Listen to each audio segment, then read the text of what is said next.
Radical commitment changes how you spend your time. Because this is where the rubber meets the road. Anybody right here can say, I commit. It's a different deal when it affects your time. It's a radically different deal.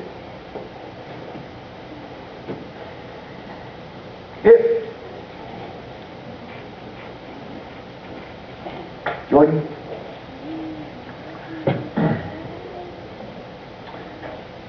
How old are you? 15. This is Jordan. Oh, please, Brian, stop talking to me. How old do you think you're going to be when you get married? 18, 20, 30, 35? That's what Mom says. I'm asking Jordan. Oh, let's say 25. Okay, we'll say 10 years. Okay? Just to get you off hot seat. If you married even this girl, right here.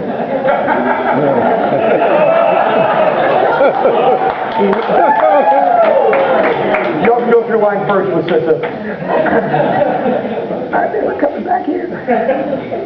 If that commitment doesn't change how you spend your time, you're in a lot of trouble.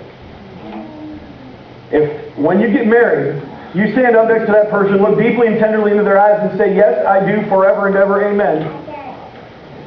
And it doesn't change how you spend your time, married couples, what's going to happen?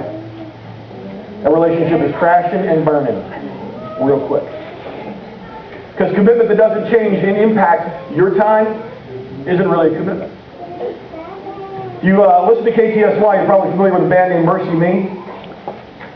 They wrote the song I Can Only Imagine, Bring the Rain, a bunch of other powerful songs.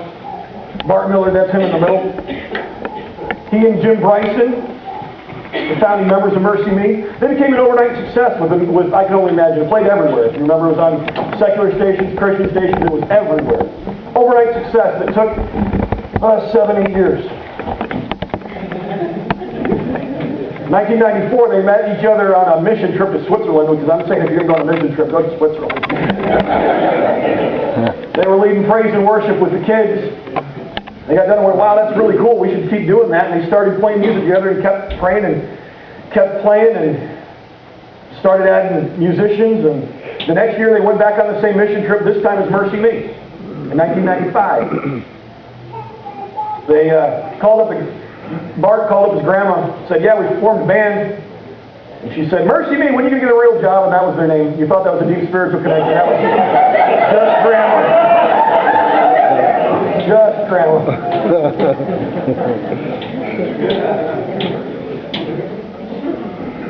2001, they released their first album with I Can Only Imagine on it. Signed with I&O Records. 7 years later. 7 years later.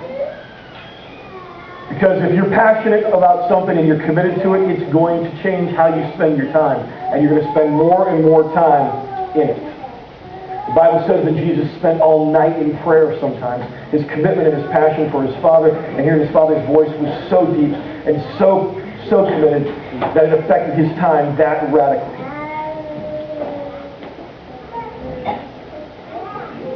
Luke chapter 18, Jesus tells one of the most disturbing parables he ever tells. Luke chapter 18 and verse 1, one day Jesus told his disciples a story to show that we should always pray and never give up. There was a judge in a certain city, he said, who neither feared God nor cared about people.